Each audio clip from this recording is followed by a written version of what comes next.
অনেক দিন ধরেই কোনো রান্নার ভিডিও করা হয় না, তো ভাবলাম যখন রান্না করছি তখন তাহলে ভিডিওটাই করে নিই। তো আজকে আমি বানাচ্ছি, কি বলুন তো, কি বানাচ্ছি? চিকেন মহারানিকে বানাচ্ছি।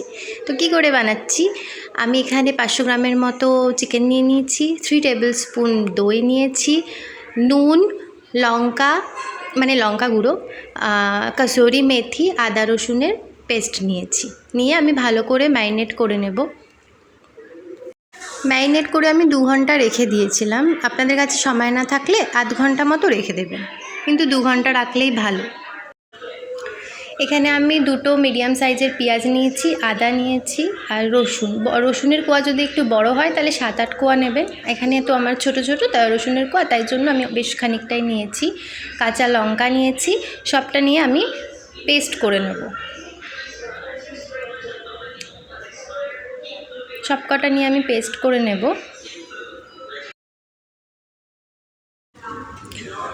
আর 2টো কুচি করা পেঁয়াজ, মানে আমি 2টো বড় সাইজের কুচি করা পেঁয়াজ আগেই কেটে রেখেছিলাম, তো সেটা দিয়ে দিলাম।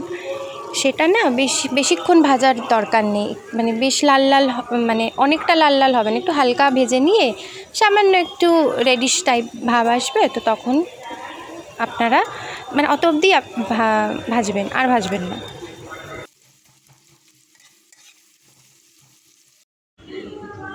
তো পেঁয়াজটা দেখুন, হ্যাঁ সামান্য সামান্য লাল হয়েছে। তো আমি যে পেস্টটা করে রেখেছিলাম, মানে আদা, পেঁয়াজ, রসুন, কাঁচা লঙ্কার পেস্টটা আমি দিয়ে দিলাম।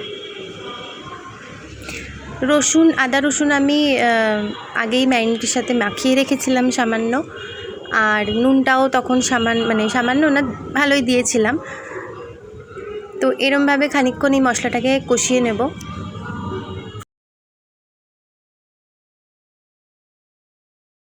মশলাটা তো প্রায় কষানো হয়ে গেছে, এবার আমি চিকেনগুলো দিয়ে দেবো, যেটা আমি আগে থেকেই ম্যারিনেট করে রেখেছিলাম। তো চিকেনগুলো দিয়ে আবার আমি কিছুক্ষণ এটাকে কষাবো।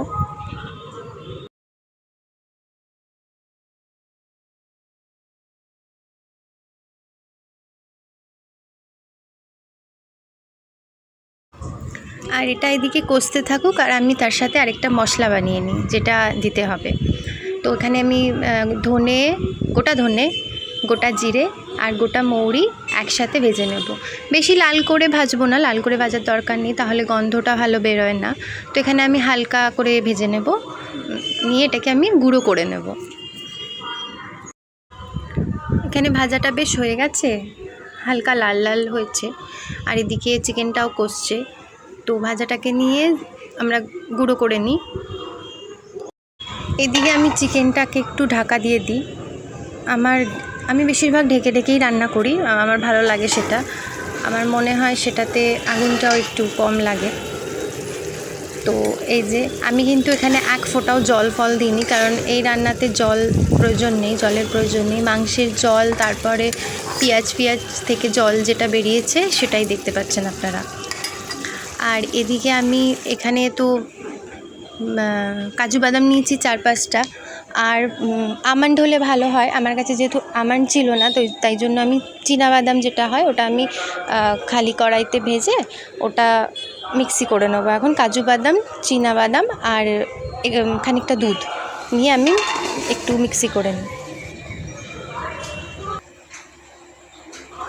আমন্ডের পরিবর্তে চীনাবাদাম দিলেও খারাপ লাগে না, খুব একটা পার্থক্য যে হয় সেটা নয়। আপনাদের থাকলে তো দেবেন, আর না থাকলে চীনাবাদাম দিয়েও কাজ চালিয়ে নিতে পারেন। আর এখানে যে গুঁড়ো করা মশলাটা আমি আগে করেছিলাম না, ধনে, মৌরি আর জিরে, সেই গুঁড়ো করা মশলাটা আমি দিয়ে দিলাম। পুরোটা আমি কিন্তু দিইনি, খানিকটা আমি রেখে দিয়েছি, যেটা পরে আমি ব্যবহার করব বা পরে আমি পরে দেব। আর এখানে এটা কি বলুন তো, এটা সাবু মাখা, একটু খেয়ে নিই। মহারানিকে রান্না করছি বলে কথা, গায়ে তো জোর লাগবেই, তাই না? তো সাবু মাখা ছিল, খেয়ে নিলাম। ওটা আবার ভাববেন না কোনো রান্নার কিছু। তো এখানে সব দিয়ে আমার চিকেনটা কষছে। তো আবার একটু ঢাকাই দিয়ে দেব, কারণ আর একটু হবে। এখানে তো দেখুন প্রায় হয়ে গেছে। দুধ দিয়ে বাদাম দিয়ে যে পেস্টটা করে রেখেছি সেটা এবার দিয়ে দিলাম।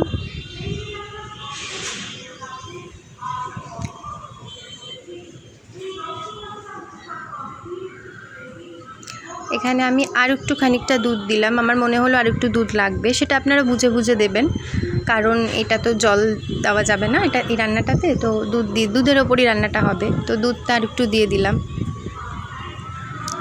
নুন এখনও অবধি কোনো মশলাই আমি দিইনি, তো নুনটা দিলাম, নুন দিলাম আর একটু কাসুরি মেথি দিলাম আবার, আর চিলি ফ্লেক্স দেবেন। চিলি ফ্লেক্স বাড়িতে বানিয়ে নিলে নেবেন, আমার কাছে চিলি ফ্লেক্স তো ছিলই, কারণ ওই পিৎজা খাওয়া হয়, সেখানে চিলি ফ্লেক্স অরিগ্যানো দেয়, তো ওগুলো আমি কখন কি কাজে লাগবে বলে রেখে দিই, তো দেখুন এখন কাজে লেগে গেল। এর সাথে সাথে একটা তো লাইক, একটা কমেন্ট আমি তো পেতেই পারি, বলুন। তো একটা লাইক, একটা কমেন্ট দিয়ে দেবেন যদি আমার এটা ভালো লাগে, ভিডিওটা যদি ভালো লাগে। আমি আরেকবার চিকেনটাকে ঢাকা দিয়ে দেবো, আর একটু হওয়া বাকি আছে। তো প্রথমেই বললাম না আমি একটু ঢেকে ঢেকে রান্না করতে পছন্দ করি, তো দেখুন এতক্ষণে আমার চিকেনটা ready, chicken মহারানি ready, chicken মহারানিকে ready করে ফেললাম, এবার সার্ভ করে দেব। এটা বেসিক্যালি রুটি বা পরোটার সাথেই ভালো লাগবে।